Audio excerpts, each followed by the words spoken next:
Olá, tudo bem? Seja muito bem-vinda. Eu sou Gabriela Guedes e esse aqui é o 9 Meses Mais. A pedido de muitas mamães, iremos começar uma série de vídeos que fala do desenvolvimento do bebê mês a mês. Então, irei intercalar entre os vídeos que falam sobre o desenvolvimento fetal, ainda durante a gravidez, e o desenvolvimento do bebê após o nascimento. Então, nesse vídeo de hoje, iremos falar sobre o recém-nascido. Tá pronta para descobrir tudo o que acontecerá nesses primeiros dias de vida do seu bebê? Então vem comigo!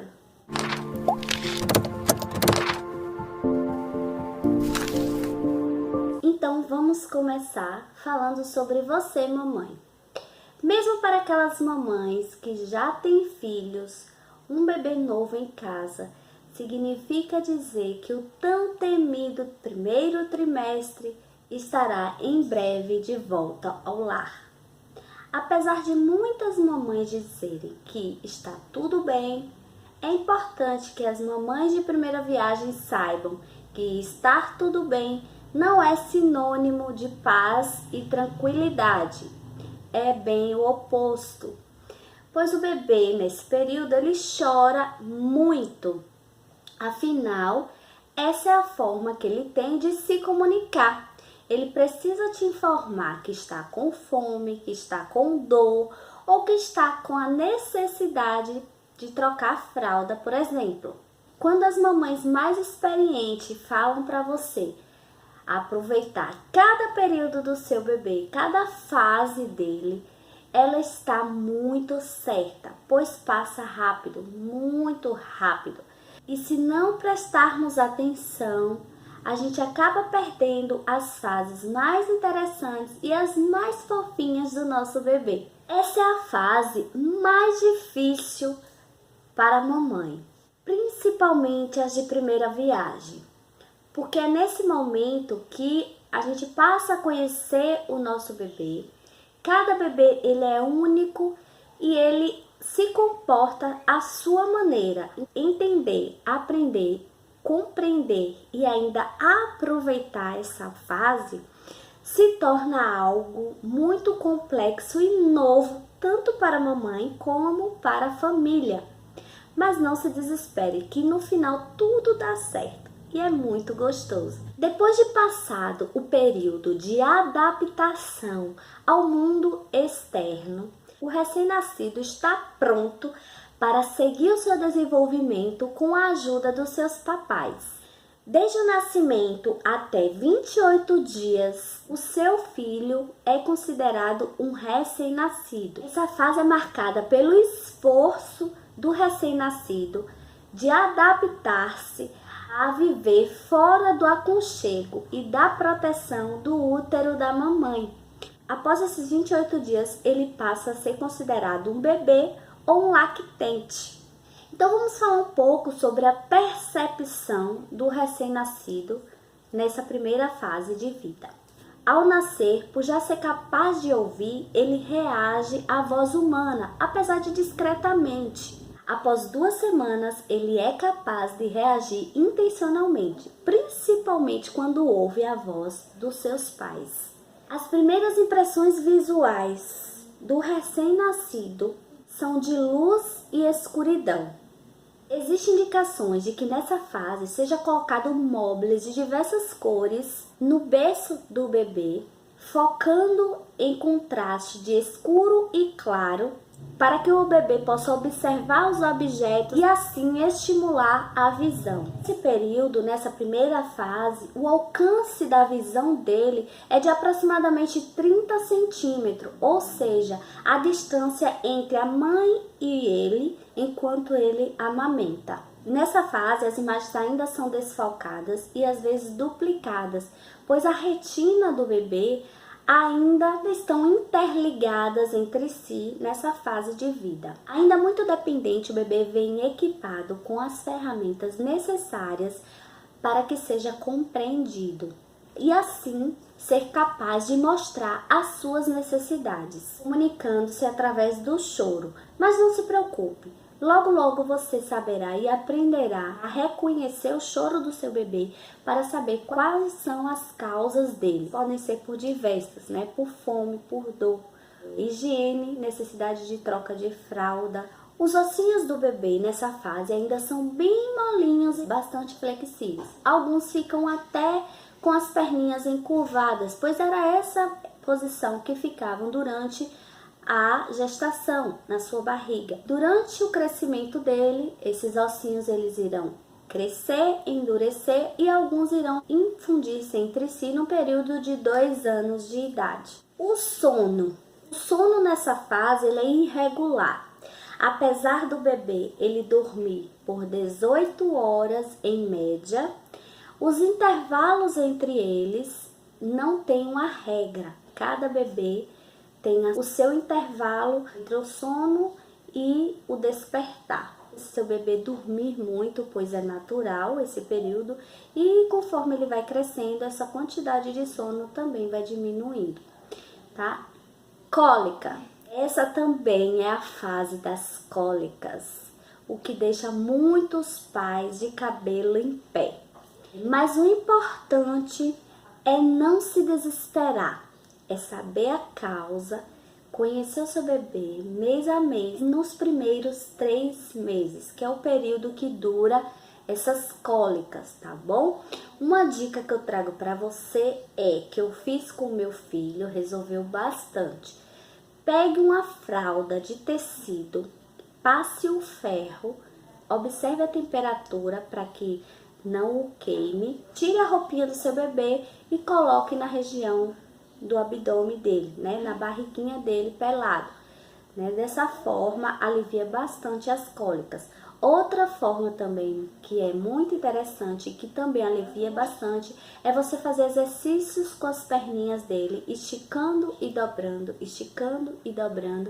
alivia bastante os gases nessa região, que na verdade as cólicas são causadas, né, devido ao intestino dele ser imaturo e armazenar bastante gases. Consultas, exames e vacinação. A primeira consulta do seu bebê necessita que seja realizada na primeira semana de vida do recém-nascido, né, para avaliação, e após isso, uma consulta mensal para avaliação do crescimento e desenvolvimento do seu bebê. Alguns bebês já saem da maternidade com a vacinação em dias, né? Com a vacina da hepatite B, né? Que serve para esse tipo de doença, e BCG, para evitar as formas mais graves de tuberculose. Caso o bebê vá para casa sem essas vacinas, é importante que você procure a unidade básica de saúde o mais breve possível, para que seja aplicada essas vacinas nele, tá? Pois é muito importante que seja feita logo.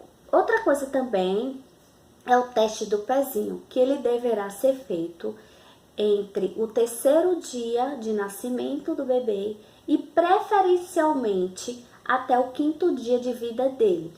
Eu falo preferencialmente porque pode sim ser mais para frente um pouco, mas ele é preferencialmente realizado entre o 3º e o 5º dia de vida do bebê, certo? E para que serve esses testes do pezinho? Que tipo de doença é investigada nesse teste do pezinho? O hipotireoidismo congênito, a fenilcetonúria, a hiperplasia adrenal congênita, a deficiência da biotinidase, a fibrose cística e as hemoglobinopatias, que são as doenças relacionadas ao sangue. Quando é realizado em um laboratório particular, existem outras doenças que eles fazem investigação, que é chamado teste do pezinho completo. Outro exame também muito importante nesse período é a triagem auditiva neonatal, ou o tão famoso teste da orelhinha, que é realizado na orelha do bebê em até 48 horas após o nascimento. Esse teste da orelhinha tem o objetivo de detectar de forma precoce perdas auditivas congênitas, permitindo assim um tratamento adequado para o bebê que possui essa patologia. Amamentação. Amamentar é muito mais do que alimentar. Além de nutrir, a amamentação promove o vínculo entre a mamãe e o bebê e tem a repercussão na habilidade da criança de se defender contra as infecções. Além disso, é importante no desenvolvimento cognitivo e emocional da criança e também ajuda na saúde física e mental da mamãe. Então, ele é muito importante, não é mesmo? Nos primeiros dias, o leite materno é chamado de colostro. Esse primeiro leite, ele é um dos leites mais importantes para o seu bebê. Ele é rico em proteína e ele contém menos gordura. O leite humano, ele contém inúmeros fatores imunológicos que são capazes de proteger o corpo humano contra as infecções. Então, para você ver o quão importante é o leite materno, e é de graça, né, gente? Fala sério, algo tão rico e de graça. A gente sempre recomenda que a criança ela seja amamentada por livre demanda. O que significa isso? É dizer que o seu bebê é que vai dizer o momento que ele quer se alimentar. Então, não é você dizer que a cada 3 horas eu vou dar. Claro que se seu bebê não pedir, você vai oferecer o seu peito a cada 3 horas. Mas se ele quiser antes disso, você também oferecerá, tá? Eles mamam em média de 8 a 12 vezes por dia. Inclusive nas madrugadas. Mas não se esqueça que o ato de amamentar é muito importante, tanto para você quanto para o seu bebezinho, tá? Então, o bebê, ele também pode trazer consigo algumas condições ou alguns sinais congênitos. Eu trouxe alguns para vocês aqui. Confesso que a minha bebezinha de 9 meses teve todos esses que eu trago para vocês. Então, o primeiro deles é a icterícia, que é uma coloração amarelada na pele, ocasionada pelo aumento da bilirrubina na corrente sanguínea do bebê, que é devido à imaturidade do fígado dele. Ela é considerada fisiológica, ou seja, normal, se acontecer entre as 48 horas, ou seja, 2 dias, até 120 horas de vida, 5 dias, tá? Após isso, ela é necessário que seja investigada para saber a causa, ou se ela acontecer nas primeiras 24 horas de vida do bebê, também deve ser investigado. Milium sebáceo. Que é isso, Gabi? Acontece em 40% dos recém-nascidos e ele manifesta-se por pequenos pontos branquinhos, mais ou menos com 1 milímetro de tamanho, né? Na região do nariz, na região do queixinho ou até na região da testa. Pode acontecer também nas bochechinhas, né? É devido à distensão e obstrução das glândulas sebáceas dessas regiões, né? Decorrente da ação do estrogênio, né? Que é um hormônio materno que ainda circula na corrente sanguínea do seu bebezinho. Ele desaparece por alguns dias de vida dele. Não se preocupe que não precisa fazer nada porque ele por si só desaparece. Lanugo.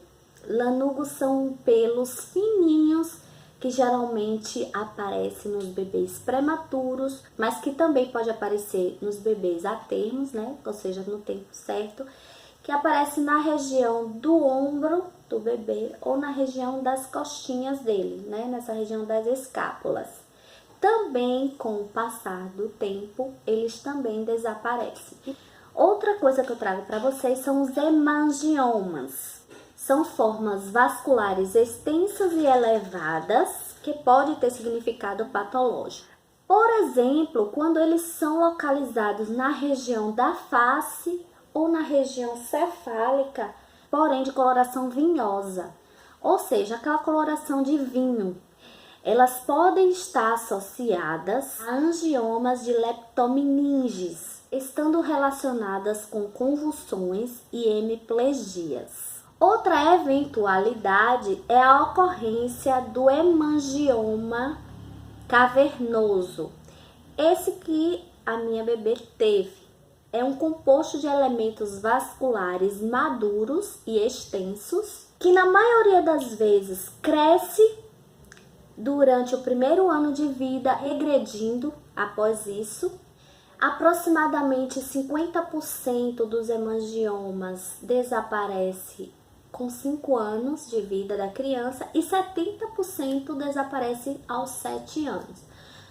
Porém, os meus 2 filhos tiveram esses hemangiomas cavernosos, eles não são considerados patológicos, e o meu filho de 10 anos ainda possui, apesar de bem clarinho, mas quando ele se irrita ou chora, acende um pouco. E a minha bebê de 9 meses, que ainda tá naquela fase bem acesa, né? Vou deixar a foto aqui também para vocês darem uma olhadinha, tá certo? Então esse foi o vídeo de hoje. Espero que vocês tenham gostado. Ele ficou um pouquinho grande, mas eu precisei trazer todas as curiosidades relacionadas ao recém-nascido para que seja sanada todas as suas dúvidas, tá certo? Se inscreve no canal, dá um joinha no vídeo para mim e compartilha esse vídeo com suas amigas para que esse canal cresça e eu possa trazer mais e mais conteúdos importantes para você, tá certo? Um grande beijo e até a próxima. Tchau, tchau.